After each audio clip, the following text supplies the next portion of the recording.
Hey guys, welcome to another video for the South Texas Gardener. In this video, we're looking at pottery, but specifically broken pottery. So we're gonna try and put this together using this Gorilla Glue, this epoxy, and then tape it together and hold it there for a couple of days to let it cure and set. And I hope that I can make it just like new. This will definitely be a pot that I won't be able to move around too much because it's going to be compromised. But the epoxy, as you can see, it says it can hold up to 3,300 pounds, or PSI anyways, pressure per square inch. So that's a lot of pressure that I can hold up. So either way, I'm planning to use it in a place where I won't need to move it at all. Hopefully it'll hold up through the winters and the summers, but either way, I got it for free. It was given to me, it was gonna be thrown away, so I couldn't help but take a chance on it. Well, actually there's no chance, right? Because it was for free. So, but I've always wanted to see how, pottery repair would hold up.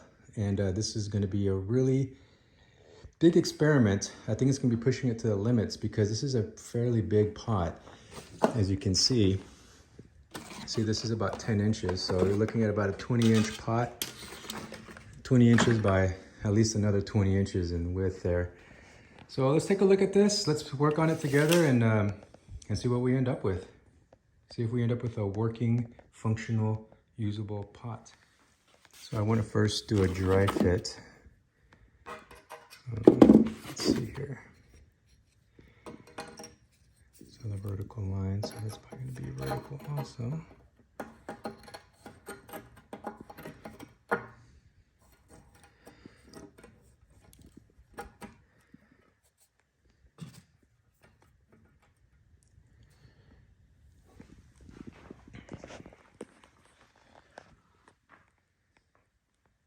All right, so this is the dry fit, the complete, and as you can see here, the cracks, I'm gonna have to really be careful with making sure there's complete contact so that the epoxy can adhere and connect the two broken joints.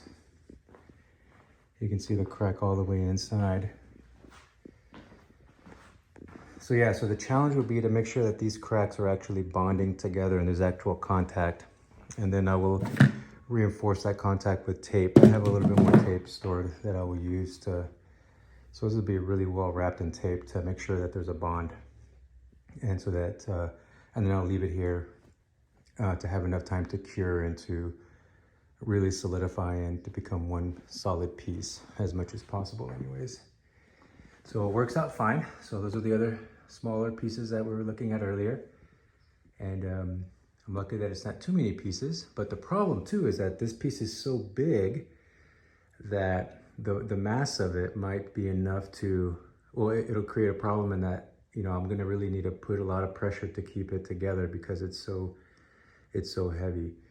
And as you can see, it tends to kind of separate. So kind of, gravity's kind of pushing it away. So I'll need to make sure and, like I said, reinforce that bond with some tape. All right, so the next thing we'll do is mix the epoxy together and create we'll create the epoxy actually by putting these two liquids together, and then that chemical reaction will then need to be put onto the pot so that it can do its thing. I thought since I'm showing you how I'm repairing a broken pot, I would show you what I do with other broken pots. So when I'm at a nursery, I can't help but to ask, what they sell them for. And I get these super cheap when they're broken, sometimes for free. They can be for decoration or like this one, for example. This one's broken on that whole side is broken. And the shard that came off of that one, I put over there as a retaining wall for other plants, where when I water them, the soil kind of runs or the water runs, and that kind of helps keep the water there.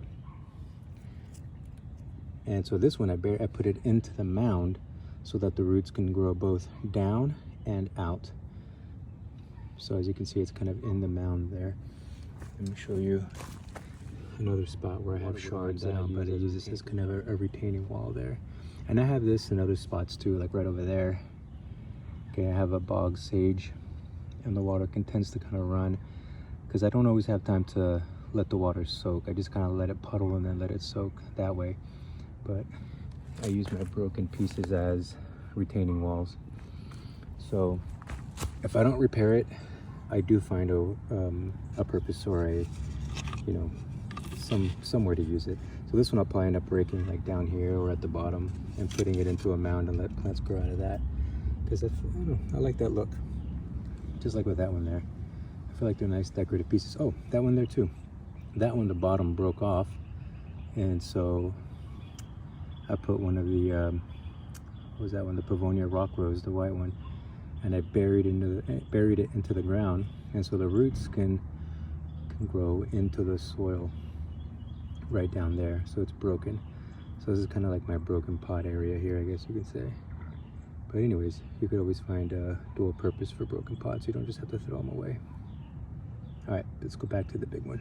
So I mixed it real quick and you get this hazy, gooey stuff, and then I just kind of painted it on the edges generously and all the little nooks and crannies and crevices. And then I need to hurry up and put it together because I have 5 minutes. And I already did that to the 2 other pieces there. So now I need to connect this large piece to the big piece and then tape around. So it gets a little hazy, a little cloudy when you mix it. And then once it starts mixing, you have about 5 minutes to apply. And so I'm going to apply the rest on the inner lining to hopefully create a little bit more reinforcement.